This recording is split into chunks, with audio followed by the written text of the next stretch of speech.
Lights, camera, action. In a studio where local filmmakers talk to other filmmakers about the inside world of film. Cut. That's not the script.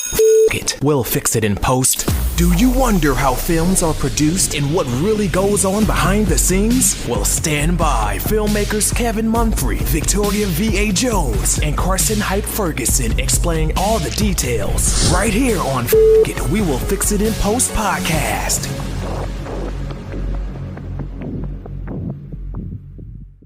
Good morning, good afternoon, and good evening. Whenever you're listening, I thank you for doing so. I am Kevin Munfrey, and this is We'll Fix It in Post. I'm here with my colleagues, Karsten Hype Ferguson and Victoria V.A. Jones. What's going on? Today, we're talking to comedian Donnie Stopa. How are you doing today?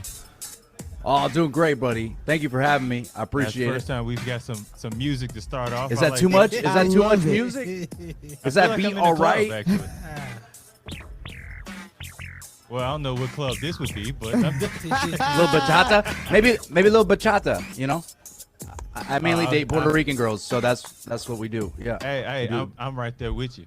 Yeah. You and Kevin should go out. Beautiful, Puerto Rican, beautiful. Dominican. Oh yeah, I'm right Go there. out on most the beautiful night on women. the town right there. Yeah. Oh, I mean, yeah, they got the flavor, they got the seasoning. Wait, It's nice. you're in Florida now, right?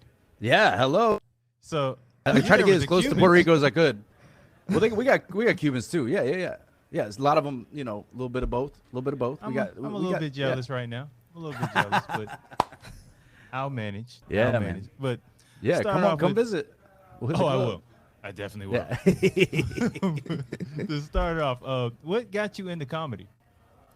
Oh man, so I first became obsessed with comedy when I was 7 years old. I remember vividly, I was on my grandma's floor in her living room. She passed out in the Lazy Boy. I was watching Comedy Central. It was like the first time Comedy Central ever was a thing. And I was like enamored. I said, I just want to do that. I memorized the jokes. I started telling this dude's jokes to other people. It was, they didn't land as a 7-year-old talking about adult topics. It didn't work, but you had to learn my audience, learn my voice. But yeah, no, and then, actually, my whole life I always wanted to do stand-up and music. I wanted to be an entertainer. So, yes, 2008 is actually, October 2008 was the first time I actually pursued stand-up comedy, did an open mic at Side Splitters Comedy Club, Tampa, Florida. Shout out to them. They're an awesome club here in Tampa. Now, So when you were a kid, would you try to like do jokes and like perform for your family? Yeah. My family, they don't have the same sense of humor. So, I mean, a lot, like, I'm not for everybody. I'm not for everybody, okay? But the thing is that my friends, though, like in school, I always like wanted to be class clown and center of attention. Maybe I didn't get enough attention. I don't know. But the bottom line is I've always been kind of hyperactive, and I would really try to not get in trouble because my dad was very strict. But I would find ways to like slip jokes in there and get in as little trouble as possible. That was kind of my goal in life in general. So do you remember right. like one of these jokes that you told, those little slick jokes you would tell as a kid? I do. Actually, there's one I do on stage now that I wrote in fourth grade. And so Please tell. Yeah. So in fourth grade, they were trying to teach us Spanish a little bit, so, because of the Puerto Rican girls I got to talk to. Of course. Yeah, I got to say something. Say hola or whatever, So I was talking to these Spanish lunch ladies. They only spoke Spanish. They didn't speak any English. So I was trying to use my Spanish on the lunch ladies, and I'd go by and tell them, "Oh, you have nice muslos, big muslos." Right, and then like I would flex like that, but the whole time I knew that in Spanish muslos actually means thighs. So I was telling them that they had big thighs. Yeah. Oh, that's terrible. It's not body positive. I was in fourth grade. This is a different time. It was a different time, man. Come on. It was crazy. It was the 90s, man. Come on. So, so I would tell, to me it was funny, and to my buddy it was funny, but obviously it's a little bit mean. But if I ever see like a man in the front and center at any of my shows, this happens to me a lot for some reason. I always get distracted because they have like these really short shorts, these dudes, and very like in Florida. yeah, reflective thighs. If you see what I'm saying. So I'm like, dude, like you're gonna. It's just very distracting when you have ADHD trying to do jokes and then the guy's mooslos. So I talk about his mooslos and I say, hey, don't be embarrassada. Don't be embarrassada, which means, of course, pregnant. I said, don't be pregnant, sir. Okay. And then, yeah, that's part of my act now from 4th grade. So, So how did your first show go? Oh, I love this. it went great. Let it play a little bit longer. Hold on, just let it play a little Let bit it longer. marinate. There we go. Yeah, I feel like that's how you walk into a room with music. the vibe. Yeah, gotta that's get the what I'm vibe. saying. That's how I'm I all do walk about- into the room. You know what Put I'm the saying? shades up. Well, I don't walk in the room with that on is the soundtrack. I don't even No, this is actually the hold music. This is the hold music you get like on any time you call anybody. I don't know. This sounds way better than the whole music I've been hearing lately. Your call Actually, is the very last time important I put to on us. hold, they Right. paid no music. Right. See, Hey, that's they keep you on your toes with that. I don't like that. exactly. No. So how did your first show go? Like, you know. Let's see. So my first show, October 2008, it was at Side Splitters Comedy Club. It was an open mic, and I had written about 5 minutes of jokes, and I memorized them really well. And it actually went really well. No, it was like really actually went well, which is rare, but it went So I was great. gonna Like, ask that. everything hit, and I was like, okay, I'm a star now apparently. And that was, Hollywood, hello, have you heard of me yet? Hello. They still haven't returned my calls, but I will say, it was weird because like the owner of the club, I went up, you hear fake it till you make it. That doesn't work in comedy. But I walked up to the club owner and I was like, oh yeah, I've been performing for a long time. Because I was like trying to find like creative ways to say like, hey, put me on a show, like a real show. And somehow he actually did. I convinced the guy to put me on like the main room at Side Splitters Comedy Club. This is an A club. This is like one of the best clubs in the country. Very well-known club. And I think, who was it recently? Louis C.K. recently specifically talked about Side Splitters Comedy Club and the owner there and shouted them out in his last special. Oh, wow. But That's the one he won the Grammy for? Or? it's the one that's called I'm Sorry. I'm Sorry. Oh, yeah, it's that yeah. one. Yeah, Yeah. it was that one. Yeah, so, but yeah, so I stopped watching award shows because comedians get slapped too much. But, Oh, we're going to get to that part. that's why I just shows do it don't virtual. slap I'm like only they doing used to. virtual. I'm doing virtual. You can't rush from the stage right now. It's cool. Not only do they get slapped, they get body slammed too now. I know, dude. But it didn't work How out did for I the other hear guys so well because Jamie Foxx got in the Man. mix. Boy, did he get a punchline. Hey, look. He got that New York greeting. Yeah, but he's on SoundCloud, so I guess his SoundCloud subscribers, they got psyched. But So, no, yeah. Unfortunately, I did listen to a song. Did you? I will never get that time back. I was curious. Uh-huh. And then he sent it to me. Then he sent it to me. Hey, he knew better not to send it to me. I probably did send it to you, but it didn't send. Oh, okay. It's a good thing it did. His phone was like, it just edited it out. But I was listening to it. I was like, man, this sounds like high school. Yeah. Like the kids at the lunch table, they can't really rap. That's what it sounded like. I was like, keep trying it, buddy. Was it like mumble rap? Was it like Close. It was close. It was close. I mean, I was like, It was like you kind of try to like put some chemicals together and try to see what happens. oh yeah, Bill Nye, It just- like the Bill Nye the it Science didn't- guy. but his Yes. experiment like kind of blew up in his face. Yes. Yeah, yes. it wasn't very good. It wasn't Like very the like the Beaker and Bunsen, like the Muppets. Never mind. Yeah.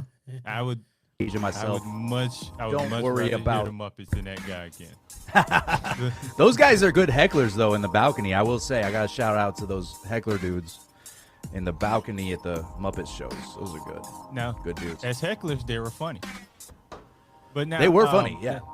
Now, do you think it's better to? Because usually I hear when people start off they completely bombed. Do you think it's better that it was better for you to have done well at first, or to have I don't want to say bomb, but not do as well?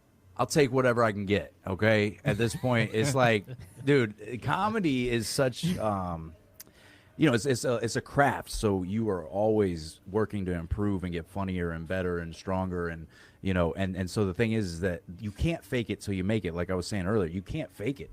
So I tried to fake it to that owner. Right. So then he put me on the showcase the next weekend. Well, I didn't realize that you could actually do the same jokes you already wrote. I didn't realize you could actually repeat the same jokes because it's a different audience. Like, they never heard it. So I wrote a new act, like a new 8 minutes based on, like, I got rid of the 5 minutes that worked great. And then I wrote 8 minutes and about, like, I started off really well. And I invited like anybody I knew. So like half the room, like, people knew me. And so I really set myself up for success in my social circles. But then, so what I did is, like, halfway through, I started mixing up my punchlines and my setups, and I started forgetting certain words, and I was like, why aren't they laughing? And it was because I hadn't said the punchline.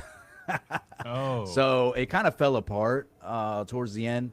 Still did well relatively, and actually the club actually posted it on rooftopcomedy.com, which used to be a big deal. Oh, wow. Yeah, it used to be a big deal. And they posted it there. It was 5 stars, had a bunch of reviews. But I was embarrassed by it, actually. And I asked Rooftop Comedy to take it down. But anyhow, yeah. I mean, look, no, I won't see that. But now it's like, basically after that it was just a year of bombing, just a year straight bombing, eating dirt. So if I hadn't done well, first couple times, I don't know what would happen to me, but my self-esteem would not be very high. So yeah, no, you need those wins. I try to hold on, like, you hold on to anything you can, whether it's a compliment from an audience member or, somebody telling you that a certain joke was hilarious. Like, you kind of have to hold on to that encouragement, because there's a lot of discouragement coming if you're trying to do comedy, period. So what happens when somebody's like, oh, that wasn't so bad? Like, what about the lukewarm ones? What do you do then? No, this is not. Well, you learn because you learn how to bob and weave, So a lot of people, if you're just comics, any comics or aspiring comedians out there, if somebody comes up to you after your set and says, wow, that's just so brave of you to do that. Oh, man. Yeah, that probably was not funny. They probably did not. Stunning. Yeah, that was really something. That was something that happened there, right up there when you went up and you did that. Yeah, wow, that was something, huh? But no, yeah, you want to be aware that sometimes people just are not honest with you, but they try to find a way to, like, give you some kind of something. So it's not brave. I don't think it's brave to do comedy. I think it's some would say foolish. I think it's not brave, because if you're wired for this, if you're made for this, it's the most comfortable you'll ever be, is on stage in front of a crowd. That's it. Right. So for me, it's not brave at all. It's like, oh no, this is like my safe place, like being on stage and sharing whatever I think is silly. It's also therapeutic for me. So yeah. So again, the after effects of whatever you do on stage, that's the stuff that's really tough, because you have to deal with the consequences afterwards. And you also get feedback in real time, like, oh wait, they didn't laugh at that, oh. And then you're gonna have to learn how to, for me, it's really important to be present. You got to be, like, in the moment with them. You're sharing a moment, and so you want to say, oh wait, and then say something self-deprecating, like, oh well, man, you guys really didn't like that joke, huh? I mean, I got other jokes. I mean, yeah. So, just finding ways to be self-aware and just kind of connect with people. That's the biggest, hardest part, and also the most important part, I think, of being a comic, is that you got to find a way to connect with an audience. And so some people are better than others at that, and some people do it more directly. Some people do it through relatable material. It just, but if you're not connecting with the audience, you're just brave in their eyes. Yeah. Now, Yeah. if you because when you mentioned like being self-deprecating, like, I've seen comedians when they do a joke and it don't work. I think this guy Dion Cole. Yeah, He kinda yeah. has this thing Dion where Cole's he's like great. writing something. Like, Yeah. oh, well, I guess. So Yeah, you does scratch kind that of, off. like, Yeah. Yeah. Yeah. So does normally kind of acknowledging that it doesn't work usually gets a pretty good response. See, that's it. So for all that time that I bombed, which it's actually more than a year. I mean, I really bombed a lot in my career. So, but it helped. It made me again so much from bombing, especially if you videotape and audio record your sets because you want to watch the game film, figure out, okay, what did I do here? Yeah, Did I make a video weird of face? these? Oh yeah. I have way Wow. more video of my face than I would be willing to admit. But yeah, it's nauseating. But yes, I do. I have lots of bombs on video. And actually, I have a fake podcast. It's called This Is Not a Podcast. Don't worry, this is a plug. This is not a podcast. Check it out. It's on YouTube. So yeah, on there, I like to take like clips of stuff that I've done and like react to it, like from stuff from a long time ago. Because I've been doing it, Oh, you wow. know, I gotta 13 and a watch half that. years. Yeah. This is not a podcast. It's fun, but it's not a podcast. So anyhow, That's a great title. right? great Thank title. you. Yeah. Great It's- title. I appreciate that. Yeah. Yeah, second grade's title. You know, Yeah. I mean, it didn't so, you know, it didn't take any work. Yeah. It's like literally. Oh wait, I don't want to do a podcast. Oh well, but then do just whatever. So on there I'm gonna have like different me reacting in real time to whatever was happening, because it was brutal. But again, those bomb moments, like you learn so much and you get so much better from actually, marinating and soaking yourself in the bomb, and then you're like, okay, yeah, this is something that I can learn from. So what was the question? I forgot. I have ADHD. Go ahead. I forgot too. we all got That's On what to I the do. next question. Distraction. 'Cause, I'm a like, when master you of got on distraction. bombing, I'm just kind of like A year of bombing though. yeah, That's like- yeah. Kind of That's It's more. It's man, more than I mean, any- but for still, any- that's brutal. That's, Yeah. that's brutal. Thank Because you. it's just you and the audience. right. You So and the what made audience. you not want to give up when you went through a year of bombing? I actually quit. I quit after a year to reevaluate my life and choices. And I quit for a short period of time, and I just realized that the way I was approaching comedy and my jokes and everything, my persona on stage, because they say on average most comics or like veteran pros would say it takes probably about 7 or 8 years before you find your voice as a comic on average. Right. And I would say that's absolutely true. And I mean, I'm getting on stage 5 to 8 times a week, just to make sure that I can get better, any little bit better I can get, or tighten up a joke any way I can. And through all that stage time, it took about 7 years before I was like, wait a second, this is really who I am, and this is how I need to approach my personality and how to, make it palatable for the audience, because I'm a lot, I'm a lot. I got a lot of energy, and I do a lot of stuff that's weird, and I have to find out how I can communicate that in a way that people aren't just scared. So that was part of it. Yeah. That's awesome. Yeah, thank you. 'Cause After it's like, go ahead. Well, I was gonna say because it's like the 10,000 hours, right? The outliers. Exactly. Yeah, you have to build up that repetition and figure out where you fit. I hear YouTubers and like even some entertainers or whatever, it takes them a while, like Yeah. one, to get comfortable, and then two, to find the voice. Right. So, right. you know, Yeah, man, kudos to that's you. the way it is. Yeah, so most comics will drop off about 5 years in. You'll see like a lot of attrition right there. Boom. It's like if I leave a town and I come back 5 years later, it's a different group of people, in the scene. So yeah, it's no joke, man. You got to be tenacious. You got to get after it, and you got to be willing to grind. And if you do, it's very rewarding, but it's not glamorous necessarily. But it's fulfilling for sure. So, one more question about this bombing thing. So, Jeez. Oh, I could write a novel or like an exposition right now. We could do this. this stuff cringes me and fascinates me at the same time. So I'd like to ask this comedians this question: is it worse to like be booed on the stage, or for an audience to say nothing? Boo. After a joke. It's worse if you get booed.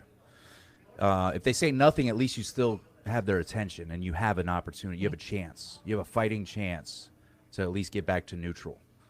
And I became an expert at bombing, I would say, because I had to learn how to make fun of myself enough and make fun of the awkwardness that was happening in the room. And that kind of became part of my brand. Kind of like if you know Norm Macdonald, if you're familiar with his stuff. Yeah. Oh, dude, that he does not care if he bombs. Like, that guy is hardcore. And he's also one of my biggest influences. A few months into comedy, I met Norm Macdonald at Side Splitters. And that's cool.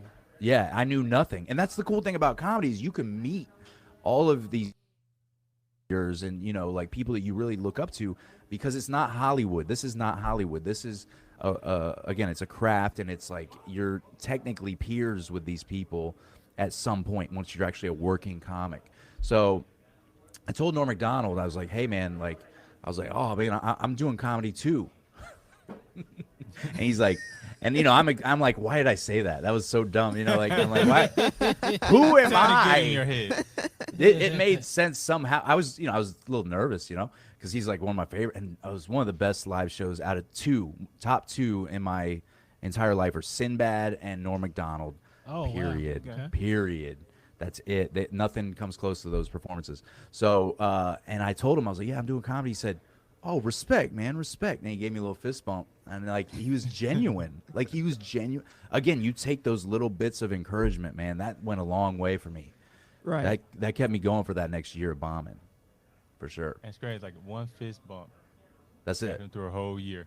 Yes. I mean, sometimes that happens. You know, you get that one. Oh, because I'd have been done after like 3 bombs. Ah, I'd have been done. yeah. Never give up, Well, Kevin. I don't know. It's Yeah, weird believe too. me. Like, you know, whenever you pay somebody some money to say, okay, hey, now make me laugh.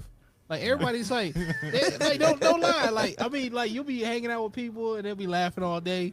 But if it's like, I paid him $1, then they. Suddenly it's Oh, like dude, sitting I there hate going that to guy. cross The that guy arm. who does this the whole time. This guy He wants in the to be front cool. row. They're like, hey, make me laugh. Make me Yeah, laugh, like- clown. yeah. I'm like, What's up? that's what I get. That's Like, what I why get. are you at a comedy show? He's like, Right. I dare you to try. Nobody can make me laugh. Yeah. And No, I don't want to see that, dude. And I don't want to see your Who's Bob thighs. I Ross? don't want to see your thighs going at me. It's not right. It's not even. Thanks for dressing up. Coming to my show. Wow. or you Where's get somebody who's lawnmower had shorts? a horrible day, and they just Yeah. come to a comedy show. It's like, look, there's nothing I can do, bro. You've been through hell. Well, okay, it's okay to have a horrible day and try to laugh your cares away. I think that's okay. But coming to just be mad, like you're like planning to be mad at the show, I don't know, dude. That's a different level of weirdness. That's kind of a time we're in, though. I mean, Right? like, I feel like there's always been people like that, though. Like, I even see the person that's like not having a good time that goes out to the nightclub. It's like, I wish somebody would. You'd be like, Oh, they just want to fight. Yeah, no, those people wanna fight. They want some problems. yeah, like, Yeah. yeah. They want to. So there's always been people like this in They our came for a society. different kind of show. Yeah, I'm Nah. like, I'm not gonna pay money to I'm go not trying to get throw my pepper money sprayed. away. I'm not. Yeah, I know, for real. Because you not worth will it. be casualty. Yeah. Now, do you remember like your first heckler? I remember my first really intense heckler. There was like, cause I've had, okay, here's the thing. I get a lot of hecklers because my act is so conversational.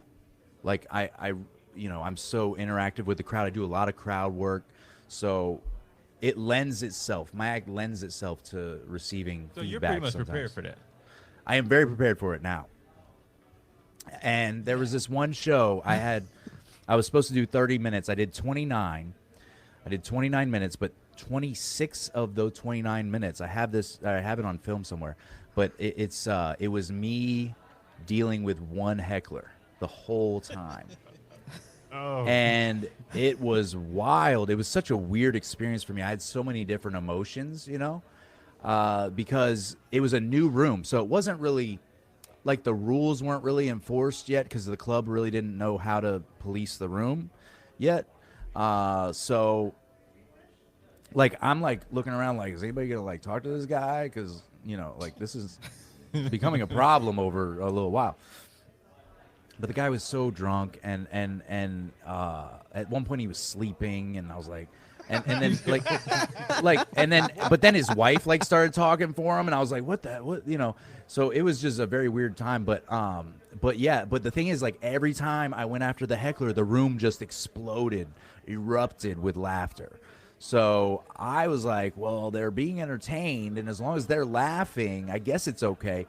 But then it got to the point where I don't know what happened, but like I guess my patience just ran too thin. I'd say at about 23 minutes in, that was where something snapped, and I was like, I legit got mad, like angry, like and I don't usually like on stage. I'm usually like cool no matter what. And he was an older gentleman, and I said this statement, and it was weird. It was weird because it was real. A lot of stuff that you say is real, even if you're joking, which is okay. But in this moment, I was like, I felt like kind of weird about it. I said, now, hey, I would never punch an old man. I would never punch an old man. Like, I never talk about violence or anything. And I was like, where did that come from? And I'm like, and then, and everybody's like, because the guy's terrible. The guy's such a jerk. But I was like, and then there was like some orange tape around the outside of the stage. I was like, they told me I had to stay within the orange tape. I don't know how I'm gonna do it. Like, I just started like, really getting animated with it, and for whatever reason, I don't know, but like, I just did like, I only told like 2 jokes that whole time, because every time I said something, he had a response, and it was easy. It was easy because he was drunk, and I was not. I was very, alert, and I was doing a job. So, it was just so weird though to go that long. It was exhausting. Like after the show, I was just drained because you have to really be on your toes, and like it's mentally exhausting to deal with a heckler for 26 minutes. I don't recommend it. You will get angry, and you will threaten to punch an old man. And I don't think that's good. I think that was a problem, and I had to do some. I had to pray about that. But what I will say though is that the so the next guy who came up did the right thing. The next guy is a good friend of mine. His name is Jander Gray. Very funny dude. He comes up on stage and he's like, hey, first of all, this guy is way out of line. Blah blah blah. He basically just put the guy in his place because I was like nicer about it. Until the whole line. I said, I've never punched an old man. I'd never do it. So he did that, and then for the rest of the show, they didn't mess with him at all. So so that was kind of a lesson for me to learn. Like, okay, there's got to be a point where you just say, hey, like that's it. You're done. Like you're done. You're either gonna leave or you're gonna sit there quietly. So yeah, that helped me to learn in the future. I don't want to go 26 minutes toe-to-toe with a drunk old dude. That's it's not my favorite thing. But again, the crowd loved it, so like I want the crowd to have fun. Like I'm here for the audience, and a lot of times whatever's happening in the moment is more funny, or it's funnier than anything that I've written. So I'm like, why would I even go into my material if like this is happening here in the moment and everything's landing? So that's Right. I'll abandon my material if something's happening live that's more exciting. That's not a drunk old man. Yeah, well, I still will. I'll still like acknowledge. You got to acknowledge a heckler because they want attention, right? They're like, look at me. So you give them a little bit of attention, but you do it in a way that puts them in their place of like, hey, okay, you had your moment. That was it. Now it's time to talk about what everybody paid to see. So that's really it. Do you ever kind of like have like maybe like a 2-joke minimum on a heckler? No, because again, I like to explore. I like to play. I'm very playful. I'm just silly. I like to have fun. That's really my brand. And so no, I don't put a limit on anything. I try not to limit any possibility. So if there's a heckler, if I can find a way to turn the heckler and then maybe get them on my side and then like come back to them later or something like that, I would do that. And again, it's like 50% of my shows I get heckled. 50%. It's very high for any comic. That's a lot.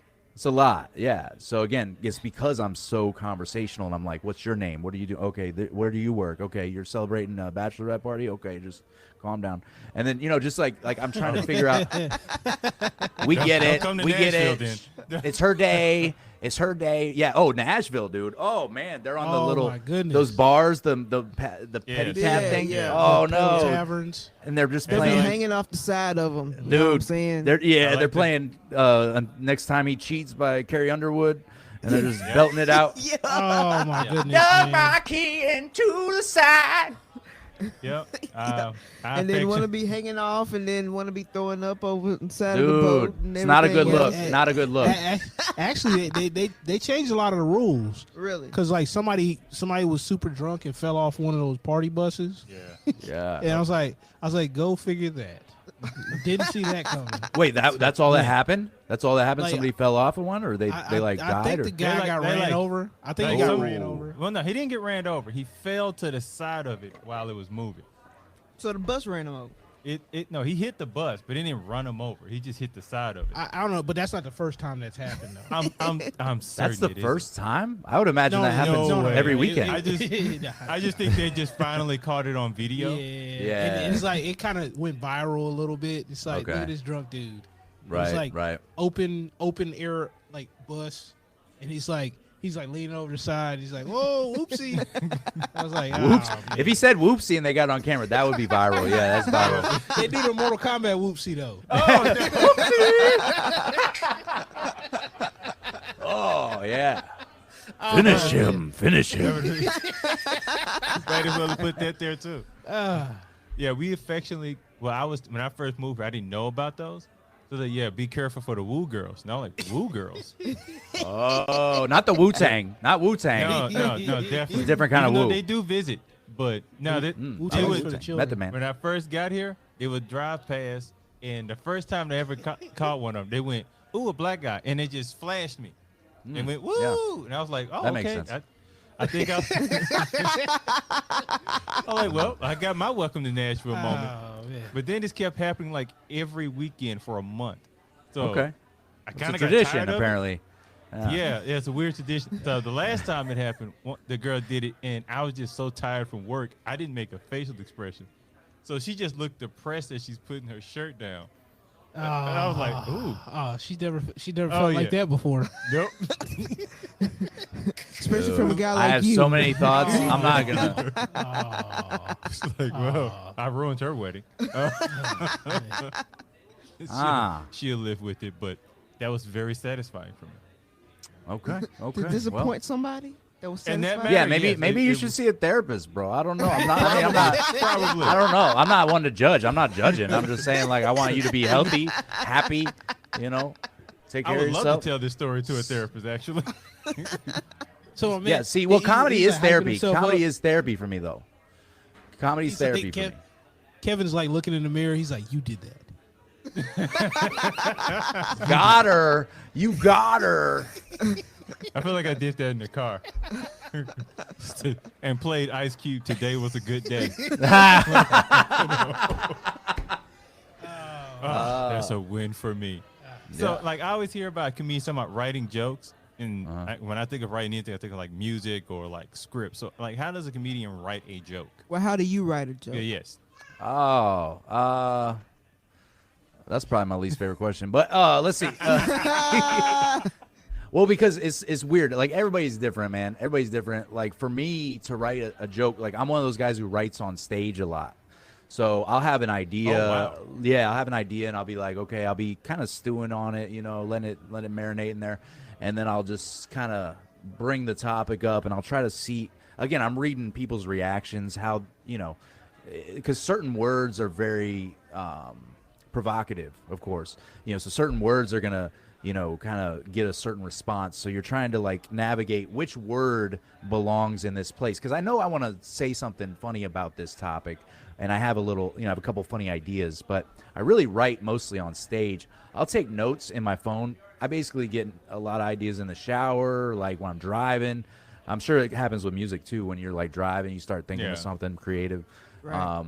or any creative thing. So because Films. you're films, a lot of ideas because you're really not, you're not engaged in anything in particular other than, you're in a zone where you can just kind of chill and be, it's not noisy. It's just kind of like it's you and you're ready to, in your zone. So for me, that's again the shower, the car.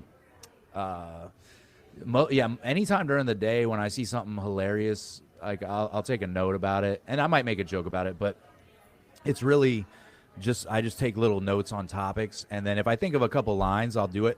I'll tell the joke on stage. I'll watch the video, and then I'll take notes on what worked, and if something didn't work, I throw it out, and then I'll just build on that, and I'll edit it accordingly. So that's really it. But I don't sit down and just write. I can't do that for some reason. It's just my attention span or whatever. But Has a joke ever come to you in a dream? yeah, I've had some jokes in dreams. I think in dreams is for like I do get jokes, but I also sometimes get ideas for music, and stuff like that. But I've definitely had jokes because I don't know that they're good. A lot of times when you're sleepy, it's not good. Like I have. I've woken up from a number of dreams, and there was a Seinfeld episode about this where he wakes up from a dream. He's like oh yeah, that's pretty funny. He writes it down, and then he's like, what is this? He doesn't know. He's like, this wasn't funny at all. And so that's what happens. Yes, so I do get bad jokes in my dreams. That happens. That's real. Oh man. I know you had mentioned the shower as well. Like it just seems like all kinds of art. People tend to think the shower is like a great place for that. Not for me. Not for you. No, Never. no, I be trying. never. To Wow, you're like You exclusively no. Get out of my shower ideas. Get out of here. I'm showering. We don't need you. We don't need you in here. I got my Epsom salt bath. I got my lavender essential oils. Exactly. I got my. Exactly. I'm listening Shower to for Keith you is Sweat. a whole I different don't type of mind state for you. Yeah, like I always hear this term where comedians say "read the room." Yeah. So you like is that like you ever like have like you have an idea of what you're gonna do for your set, and then maybe like you kind of see like maybe an act or two before you go, let me go ahead and scratch that and just throw kind of all the time. Yeah. And even during my set, I'll call all kinds of audibles in my mind. I'll just say, oh, what? Okay, they like these kinds of jokes. They're not, and I was hoping to go into this thing, to go into that thing, but they're not going to come along that ride with me. So I got to go, go to plan C or whatever. You always have to think a few steps ahead when you're on stage if that's happening. So yeah, I definitely pay attention to what's happening in the room. Again, the opening comics, like I'll see, okay, what are they doing? And how silly can I get up front? Because you want to, it's the energy in the room the dynamic is really interesting. Like you want to be able to take the energy and get it to the next level and just build on it. And so it's like, yeah, sometimes you walk into very low energy, so you got to kind of meet them a little bit lower than you'd like, and then bring them up to your level. So yeah. I mean, I definitely pay attention if they're talking about subjects that I'm going to talk about. I'm like, well, I'm not talking about that now because they already covered that topic. I'm like, hey, remember when that one guy said something about that thing? I'm going to say that too. All right, here we go. That's weird. All right, cool. It doesn't work. Yeah. Cause they're like, oh no, we already talked about, being married or, whatever, or kids or whatever it is, which I don't have either one of those, but I'm just saying I have some jokes because I was married. I do have jokes about that. But yeah, so if the guy goes up and talks about his ex-wife the whole time, I'm not doing ex-wife material. I'm not doing it. Now, when you normally do divorce or ex-wife material, does it tend to go do well? Yeah. See, any topic can do well. Any topic can do well. I think Dave Chappelle is a prime example of this. Any topic. No, I really but obviously not everybody is gonna find it funny or true, but he is able to cover the most taboo subjects in our culture. He's one of those guys, just like Bill Burr. Bill Burr's another one, where Very he just aggressively. because he's like, it feels so natural for them to do that though. It's like kind of conversational. it's like, hey, I'm Bill. Hey, they're like, hey, Bill, hey, what's up with women? I'm like, I don't know. It's See, crazy. They're crazy. I don't know. Hey, I don't know. Dave feels like a conversation. Yeah. Bill feels like a kick in the door. Like, Yeah, he's we're like, just gonna knock this elephant out the room right That's now. right. That's right. That's right. He's like, believe women. He's like, what? All of them? Like, maybe like, I give you like 86%. I give you like 86%. That's it. They're like, Bill, believe women. I'm like, no, I don't want to. Okay. You know, honestly, Bill Burr's best material is when he gives bad dating advice. Oh, that's funny. That is his. That is funny. He's like, I don't know why you listen to me. Yeah, like you shouldn't. Why are you? Yeah. I'm an idiot. I'm an idiot. I don't know. I was like, he gives you the disclaimer too. He's like, I don't know nothing. It's like, but let's get into it. Right. Exactly. Yeah. You know what? That music hit your voice very well for. Yeah, when you said let's get into it. Yeah. You hit it. Timing. I'm a drummer. I got a meter. I'm like, that timing was perfect. So let's talk about the the elephant in the room and the attacks on comedians right now. Okay. That have happened. Okay, we had two of them. we One was did. at the Oscars and the other one was at the Dave Chappelle's taping. So Yeah. how do you feel about that? I feel a lot of things. I feel. Obviously, I'm not happy. I'm not happy about it. And it's interesting because this is really, if you really want to know how I feel, this is deep. I'm about to Let get us know. philosophical. I mean, you got Let the me music. let me get my- playing, Yeah, bro. I know, let us I got the Put us music. in the Let's see. zone. Let's get in the zone on this. About to drop some knowledge.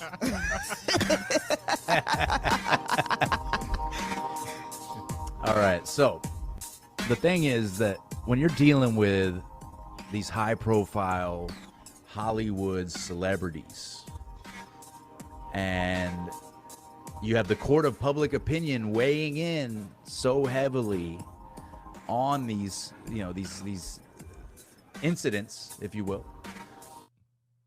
really makes a mountain out of a molehill in some ways, but also there's a bigger picture that really means a lot to comedians and to I guess freedom of speech and expression. Like there's a lot of roots to that where you're like, okay, but seriously, if we're going to talk about Will Smith, who laughed at a joke that was pretty benign, in my opinion. I do comedy. I hear all kinds of offensive stuff from comedians, but this is very benign. She chose to wear that haircut outside, and that's it.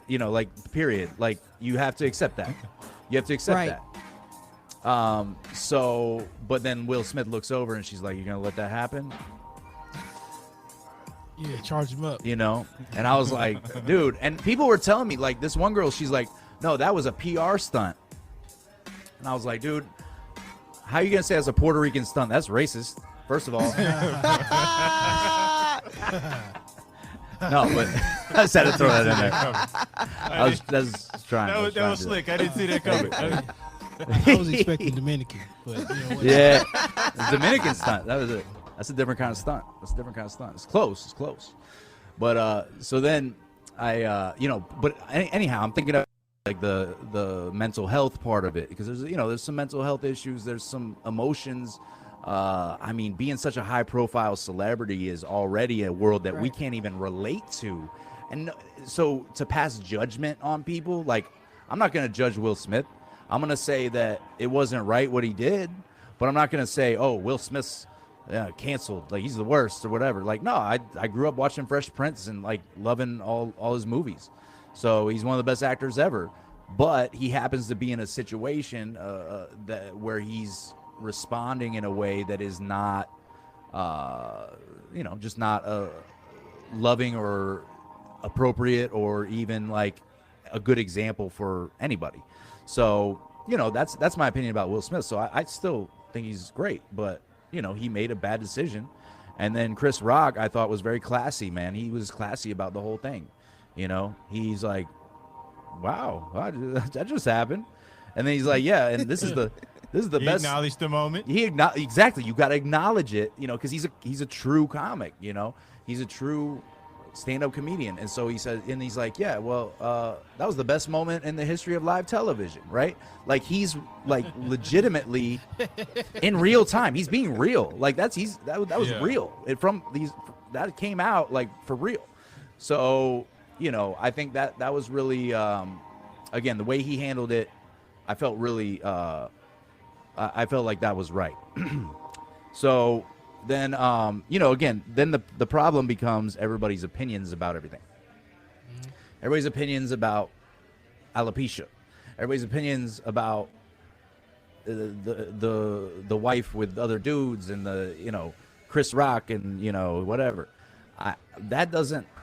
It's none of your business, first of all, but like the problem is that, you know, if it's going to embolden other people, that was the big concern for all comics. You know, I'm getting, because I'm mostly friends with comedians on Facebook and Instagram or whatever. So my news feed is just like, oh, this is just a bunch of bad jokes, and also, you know, about the incident, but also like, oh man, stand-up comedy's dead. And even Howie Mandel said he was afraid to get on stage now.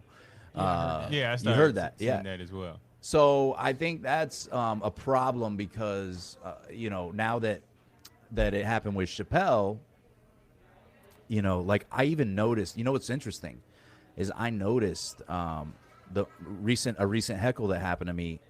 This guy got angry for something that he misinterpreted. Like he thought I was being mean, and I wasn't being mean at all. I was giving him a compliment. So again, that him interpreting my compliment as being mean, again, blew my mind. But the dude, he started coming at me aggressively, right? Like not physically, but I was like, why is this guy being like, this is like, I'm used to hecklers, but this is a little bit like more charged emotionally. Right. Like there's more emotional charge to it. So when you start talking about what you can say and what you can't say on stage and what's an acceptable joke, the bottom line is if you go to see a comedian and you're easily offended, you should not go see any comedian, because our job, that's our job, is to There's be your quote for controversial. Yeah. I mean, you know, so even at that other comedy show in was in Pittsburgh with Mike Tyson. Mike Tyson was on an airplane. No, He was on an airplane. There was another incident. There was another incident 2 weeks prior to that. So Mike Tyson's in the front row of a comedy show, and then something happens or whatever, and this guy pulls out a gun on Mike Tyson, like in public. Mike Tyson's had one. And he's like, And an interesting year. And then what's wild though is Mike Tyson was like, you don't want to do this. And you know how Mike Tyson talks. I know how he like, talks. He's like, you don't want to do this, man. Man, you don't want to do it, man. You don't want to do this, They man. put the gun away. He hugged the guy, and I was like, wow. And 2 weeks later, he beats that guy up on an airplane. Yeah. You know, he's got different like, levels of. He's got different modes. What did that guy do differently than the guy that pulled a gun on him? Like, what did this guy say for Mike Tyson? Go, oh, I need to remind you that I'm Mike Tyson. Yeah. He probably said something that he was like, oh, Mike Tyson ain't gonna touch me, so I can say whatever he want, whatever I want to say to him. People silly. That's really silly. Yeah, no, That's people. probably what happened. Yeah, and that's also people will capitalize on something. They're opportunistic. You know, they say, oh, well, this thing just happened, so if I rush the stage at Dave Chappelle, I'm gonna get some notoriety in some way. You know, my SoundCloud's gonna blow up because this dude's gonna check it out and jam it. He got noted, all right. He blew up. He blew up. He wasn't ready for His the face limelight, blew I'll up. tell you that. His face blew up right here. Oh, hey, his elbow blew out. I was like, He got the most famous jumping in history. And then even Chris Rock had a moment, whatever. He's like, he had. He had. He's like, was that Will Smith? Will Smith's here? Man. Like it was just there. Like the alley was there. He had to take it. Yeah, I would have done the other same thing thing. I would have done the was- same thing. was that it was a taping, so all these other celebrities were there, Yeah. and they jumped on stage to whoop. Yeah, his Jamie butt. Foxx. Jamie Foxx was in there. Yeah, Jamie Clutch. Foxx. Busta Rhymes was there. They said he was in the back talking about. Yeah. He said he told him. He said that's how you I do got it. you all. Like imagine, oh, I'm about to meet Jamie Foxx and his feet about to hit your face. Yeah. Oh man. He said he had a sheriff hat on. I'm not lying. He had a sheriff he hat did, on. but that sounds like something that would happen in a horrible dream. No, it's like a Dave Chappelle skit. It was just like real life. I was like, man, it's like the Chappelle show all over again, man. Chappelle show. It's like you had all these. It actually does sound like a Chappelle skit. Yeah, Just he on Busta stage Rhymes. and all these celebrities in the crowd. Yeah, add yeah. most The Roots. death. I guess the Roots were there. Were the Roots there? We had Questlove and No. Black Thought. They were there. Probably so. Probably. I wouldn't be surprised. Yeah, Oh, if he yeah, got because he's stumped tight by with the one of Roots, members man. of the Roots. It's Questlove. If Oh, Questlove was there, he's had it. Nah, but they from Philly though. They are from So Philly. Don't let that fool you. I'm You just be like, thinking, he already he got the Oscar after the slap, and then if he's there for this, man, I'm just staying at the house. This is too much going on. yeah. Yeah, I don't need no drama. I don't want no drama. Now, have you seen after the Dave Chappelle situation, when you done clubs, have you seen maybe clubs kind of add maybe security or they kind of change how they do things? It's not in the budget. It's not in the budget. They can't even pay me. They can't even pay their comics enough to eat. So we are the security. We are it. I only have big buff dudes opening for me. And some, yeah. So I just I try to find the strongest dudes. I'm like, hey, you want to open for me? Yeah, come on. Yeah, you sit up front row, just in case. I don't know. No, but there is a dude. There's a guy who knows dude. This guy. He's ridiculous into kickboxing, jujitsu, all that stuff. This guy He's is definitely got to be the opener. No. Yeah, yeah. He's my opener. I'm hoping he'll open for me. But he might be booked. He might be booked now. He's booking hard now. His bookings shot up pretty high recently. But yeah, that guy, his name's Devin, and this guy is a lethal machine. He's ex-military, but he is his body is, his hands are, lethal weapons for real. And so he made a video. He's just understand if you do this, and it showed, the Will Smith, and then it said, just know that I do this, and it showed him just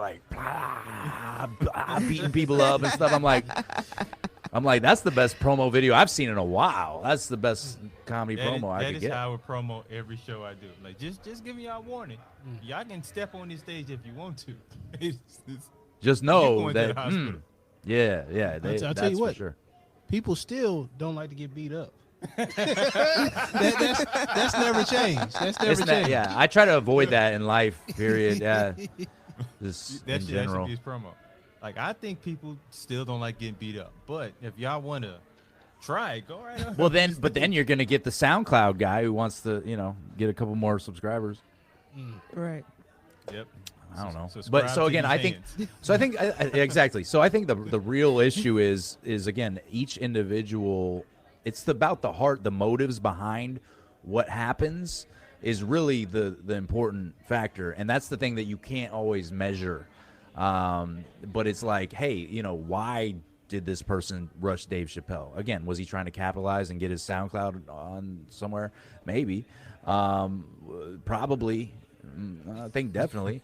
So it's I wonder, was it a bet? No, I heard that he has severe mental problems. See, And that's I'm- it. The mental health part. And I'm like, okay, mental problems. Like what led him to go to the Dave Chappelle show, and then be on the front row? I'm like, that's because he. because I mean, that was sounds premeditated. deliberate. That's premeditated, man. That's it. Premeditated. He saw an opportunity. He's like, okay. An act just went off stage. Dave Chappelle walked up on stage. Boom! It's time to strike. That's what it looked like to me. Again, you got a lot of opportunities in this and in our culture right now. If you even kids, if you ask kids what they want to do when they grow up, like 85% or something say they want to be professional YouTube stars, or they want to be stars in some way. You know, they want to be famous. So Yeah. there's, you Like- know what I'm saying? Like it's Yeah, weird. not for a particular reason either. No. They just want it. And there's a really good friend of mine. His name's John Jacobs. He's a great comic, killer comic, and he was on a couple reality TV shows, and he told me this story about being on those reality TV shows. Well, it was on MTV. There was one called The Challenge, and then the other one was called Are You the One? So he's on these shows. I've heard of those. You heard of those? Yeah. So Yeah. he's on these shows, and he's like, and he's talking to the other people, you know, the other people in the house, and he's like, hey, so, you know, what are you gonna do after the show's done? You know, and they're like, oh, well, I'm gonna just, man, I'm gonna blow up, dude. I'm gonna be famous. And he's like, okay, well, like, what do you do? Like, what do you do anything? And they're Skipped a like, couple steps. they're like, no, just, you know, people want to see me and stuff, and I'll just People want to see you. show up. And Oh. I'm like, Oh, he's they're like, you gonna haven't pay thought to this see 'em, through. huh? You haven't thought this through at all. Nah. Like you've given it zero. Like, and because again, comics, like we put so much work, time, like we sacrifice so many different things. Like, for example, even talking to him in this documentary we're working on, he's part of the documentary. I was talking to him, and we both kind of came to the conclusion that at this point, since we're both single, that like we just can't date. We can't date. Like, it's one of those things that we have to sacrifice right now to be able to, you know, reach our goals, because if you don't really Yep. grind it out, like and it's not fair to someone to bring somebody into a relationship where you're not going to be able to give them the time and attention that they would Exactly. need, you know? And they're not gonna understand either. Right. No, It's and, like- and you can't so explain now it. you're gonna be like fighting it. I mean, Yeah. I'm pretty sure like some of your family probably even give you trouble every now and again. Yeah, for 'Cause sure. you don't There's have definitely a real job. there's definitely an unspoken, an elephant in the room. It's like it's like I'm not respected in some ways, and you know, I mean, that's no respect, but it happens, you know. I mean, it really, seriously, like it's part of it though, where you have to condition yourself so much to not care or not give weight to what other people think of you. And if you Right, know who you are, you don't have to let people have that power over you, and you just say, okay, that opinion matters very little to me. I care about the person, and I love this person, but I can't let their judgment of me weigh me down. That's it. Exactly. So Yeah. let's talk about this documentary that you got. Oh, Uh-oh. yeah. Uh-oh. Yeah. It's my first document. I never thought I would do a document. It wasn't like, oh, one day I'm gonna do that. No, I actually, I'm not a filmmaker per se. I just, I feel very passionate about this topic. So we're talking about cancel culture, comedy, like the actual craft of stand-up comedy and everything that goes into it.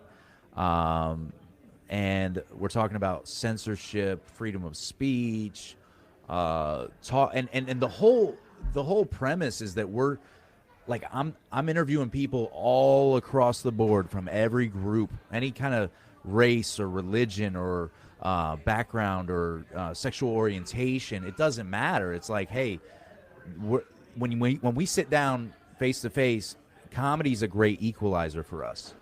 So there's already a mutual respect, period. No matter what you do or think or believe, it doesn't matter. Like, we have this unspoken respect. Like what I felt from Norm Macdonald when I met him. It was that kind of respect. Like, he literally said, because we share a lot. It's kind of like if you go, like, military. Like, if you were in the Army and you see another guy who's in the Army, you're like, oh, dude, yeah, we get each other. Right. There's a respect. Right. There's a bond that it's like unspoken. Same thing for comedy. So, you know, and a lot of things, law enforcement or, you know, any kind of, It's kind of in like every community, athletic like community. the film community. You know, if I Film, see yeah, another like- female director. I'm like, oh, okay. Yeah, Respect. okay, I see you. Yeah, respect. See, Yeah. that's cool. Yeah, and so it's so when we are able to level the playing field, I'm able to actually get a lot deeper with comics. You know, we ask questions like, not like what's your writing process. We ask other questions I'm just playing, man. I'm sorry about that.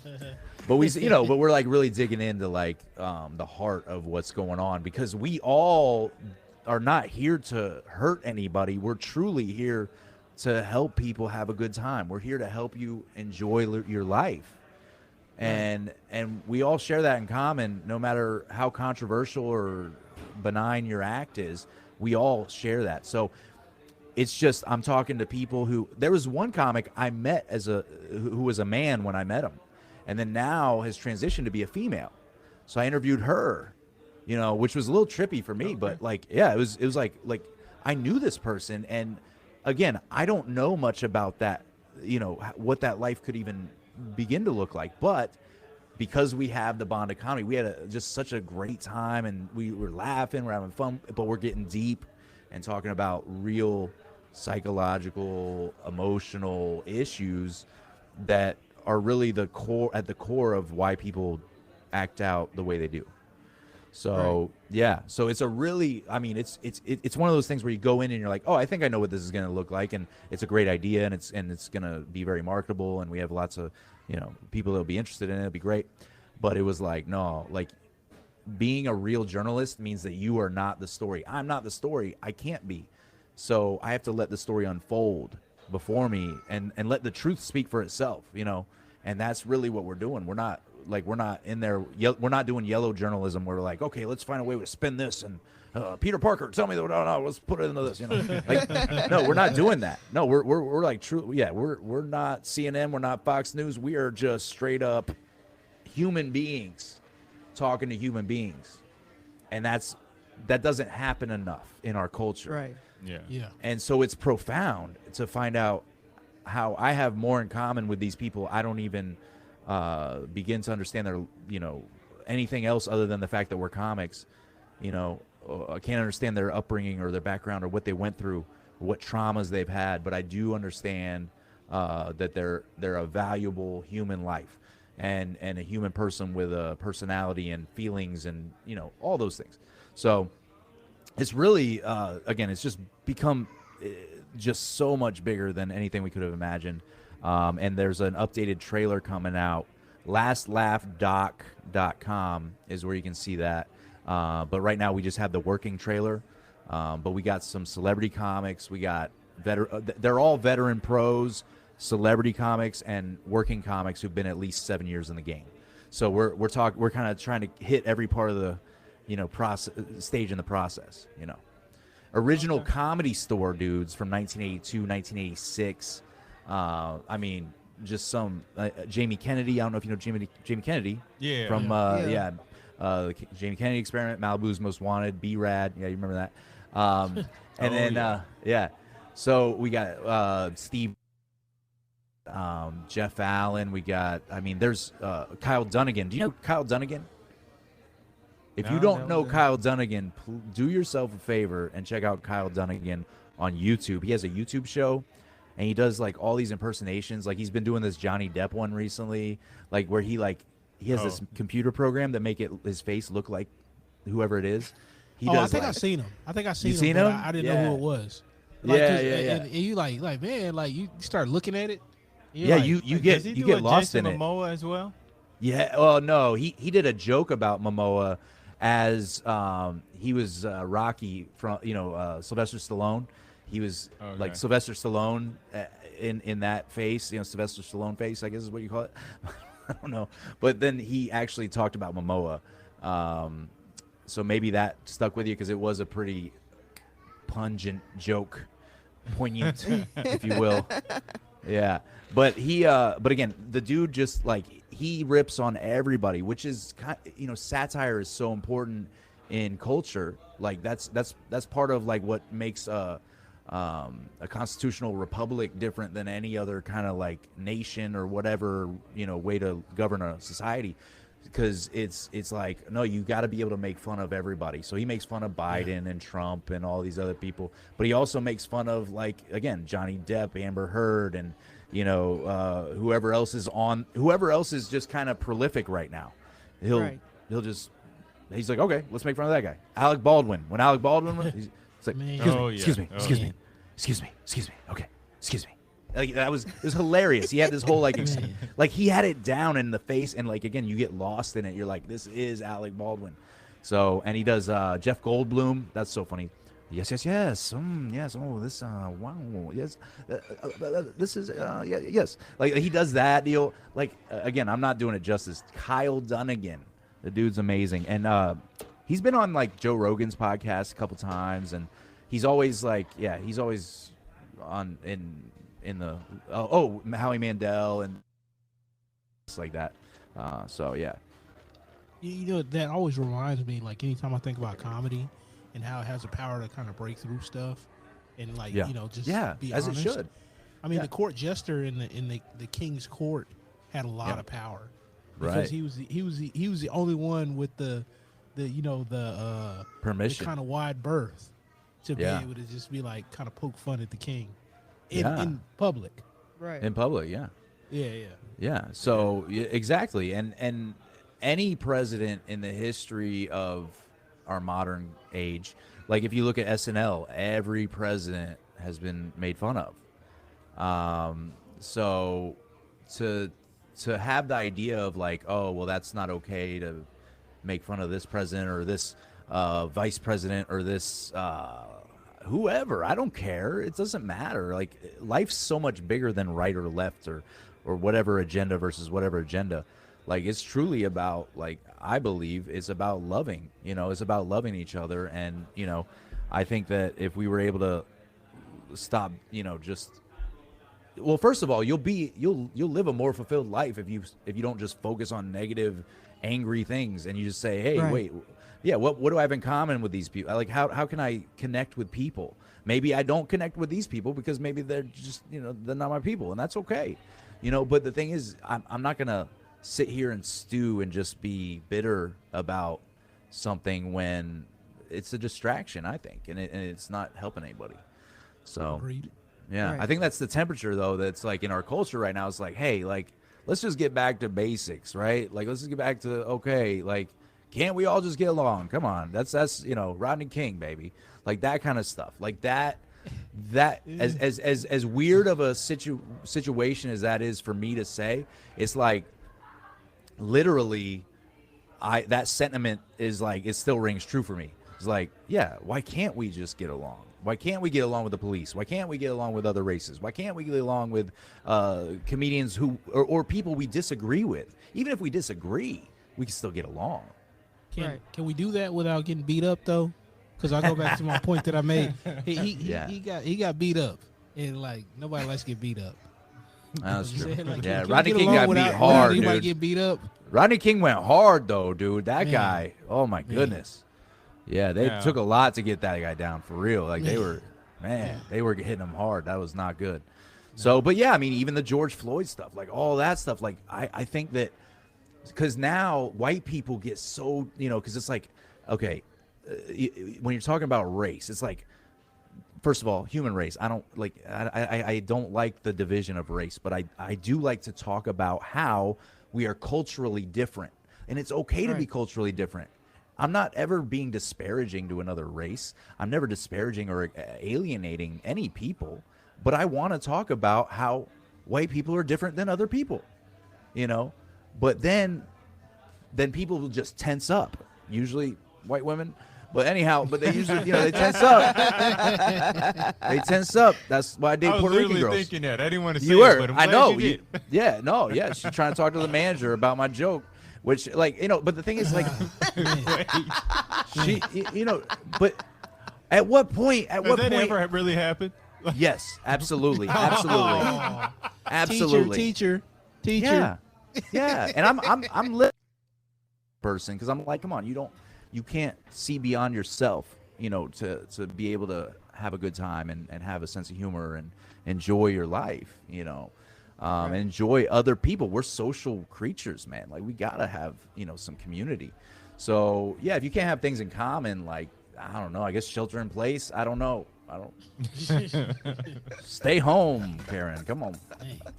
No, but the thing is, though, is it's like, you know, again, like, so even though, you know, and in the documentary, I talked to this comic. His name's Ken Miller. He's killer. He's from Orlando, And he's like, yeah, I like to talk about race a lot. And I was like, well, what about like me talking about race? And he's like, yeah, you can't do that. And I was like, okay, but why? Like, because we're, again, race, it's not about race. It's more about culture. It's not about, it's not like, oh, this race is any better. We're all equal. We're all equal. That's period. Done. Like feminism, right? Like feminism, the definition of feminism has always been equality. Women are equal, period. That should be baseline stuff. We shouldn't have to try to figure that out. No, it's like, yeah, we're equal. There's no better than, we're all in this together. Right. So, then you got like a, I guess what would you call it? A feminazi, neo-feminism, and I'm like, wait, what? Okay. So if there's a feminazi, what about a misogynist? Is there a misogynazi? I don't misogynazi. Too much racial tension. Okay, sorry, I set myself up for a bad joke. But you got to be, I don't know what I'm doing. But anyhow, it doesn't matter. None of this matters. That's the bottom line. But but what I'm trying to get at is that it's like if we can't celebrate our differences and being culturally different than others, but still get have harmony, like that's a sad world, man. And that's what happens. Like how many Russians have you met who were just like the most jovial people? When you're not jovial, they were cool. They're stoic. I'm saying they're stoic. Yeah. They weren't like ha ha ha. Right, exactly. So, and I'm not saying this to be. I'm not against Russians. Okay, some of my best friends know people who are Russian, but anyhow.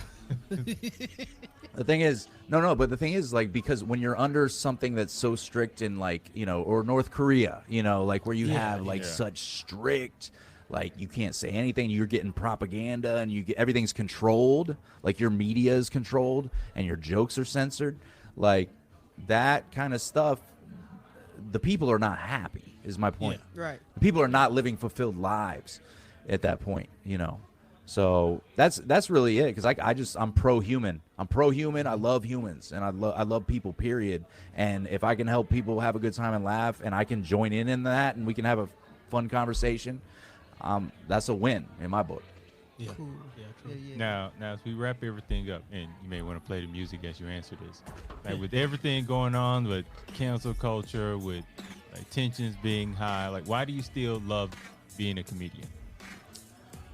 Well, I love being a comedian because I've always shared the sentiment of punk rock.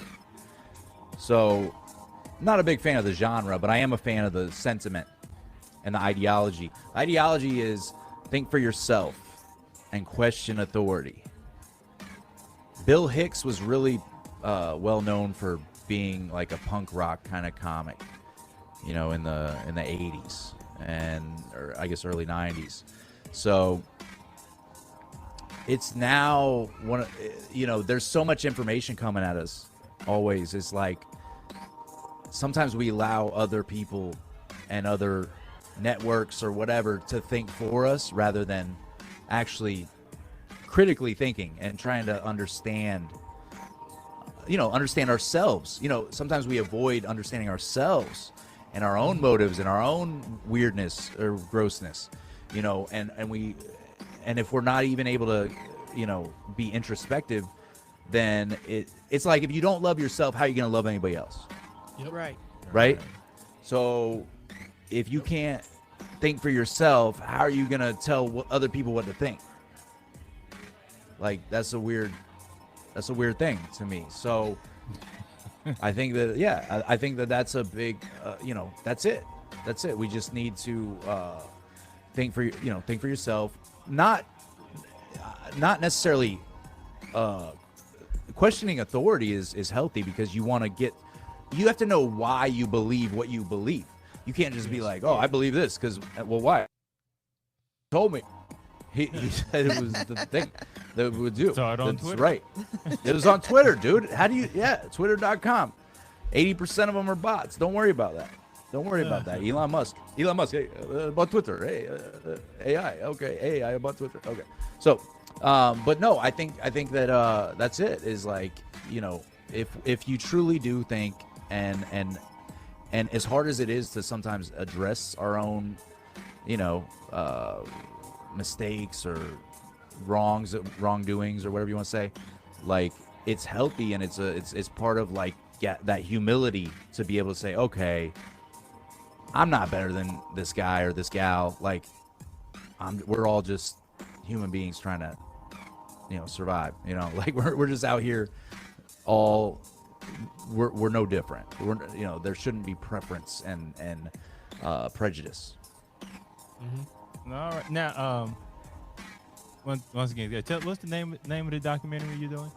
So the working title is The Last Laugh. We have a legal team looking into seeing if that's going to be the official title. We have a couple other working titles. The URL we have for it, the landing page, is lastlaugh.doc. Wait, sorry, lastlaugh.doc.com. Yeah, my video. I haven't heard of that one. No, yeah, my video guy is not happy with me saying that. But the filmmaker I'm working with.